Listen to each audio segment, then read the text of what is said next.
શક્તિની દેવીની પૂજા અર્ચના કરવાનો સૌથી મોટો દિવસ એટલે ભાદરવી પૂર્ણિમા અને શક્તિની દેવીનું આ પર્વ ભાદરવી પૂનમનો આ મેળો આજે સંપન્ન થયો છે.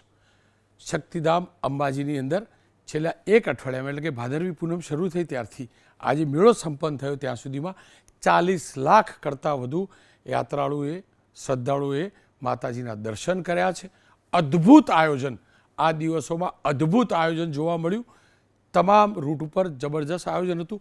પોલીસ પ્રશાસન અને જિલ્લા પ્રશાસન, બનાસકાંઠા જિલ્લા પ્રશાસન, આ બંનેનું અદ્ભુત આયોજન હતું. આયોજન એ પ્રકારનું પણ હતું કે કોઈ વ્યક્તિ મંદિરમાં પ્રવેશે એને 45 મિનિટની અંદર માતાજીના ચરણોમાં શીશ ઝુકાવવા મળે, દર્શન કરીને બહાર નીકળવા મળે. પોલીસ સતત ખડે પગે રહી છે, સતત ખડે પગે રહી છે.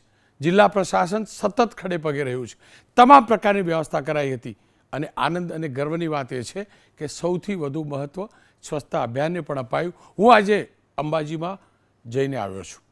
અંબાજીના રૂટ પણ મેં જોયા છે. યાત્રાના તમામ ઠેકાણે સ્વચ્છતા રાખવામાં આવી છે. આટલા લોકો આવે, આટલા કેમ્પ લાગ્યા પણ ક્યાંય ગંદકી નથી. સફાઈની પણ ધ્યાન રખાઈ છે, કાનૂન વ્યવસ્થાનું પણ ધ્યાન રખાયું છે. ભક્તિમાં ક્યાંય ઓટ આવી નથી. પોલીસ પ્રશાસનને સલામ, જિલ્લા પ્રશાસનને સલામ. સાથે જ પત્રકારોએ પણ આજે બનાસકાંઠા જિલ્લાના પત્રકારો અને પત્રકારોનું સંગઠન, સાથે જ માહિતી કેન્દ્ર અને તમામ માધ્યમોના જે પત્રકારો ત્યાં રિપોર્ટિંગ કરવા ગયા હતા એમને માતાના ચરણમાં આજે ધજા ચડાવી છે. આપ એ પણ દ્રશ્યો જોઈ શકો છો. તમામે પ્રાર્થના કરી છે કે આપણા ગુજરાત ઉપર કોઈ પણ પ્રકારની આપત્તિ ના આવે. માતા આપણા ગુજરાતને વધુ વેગવંતું, ગુજરાતની આર્થિક શક્તિને વધુ વેગવંતી બનાવવાની આપણને તમામને શક્તિ આપે. માના આશીર્વાદ બન્યા રહે.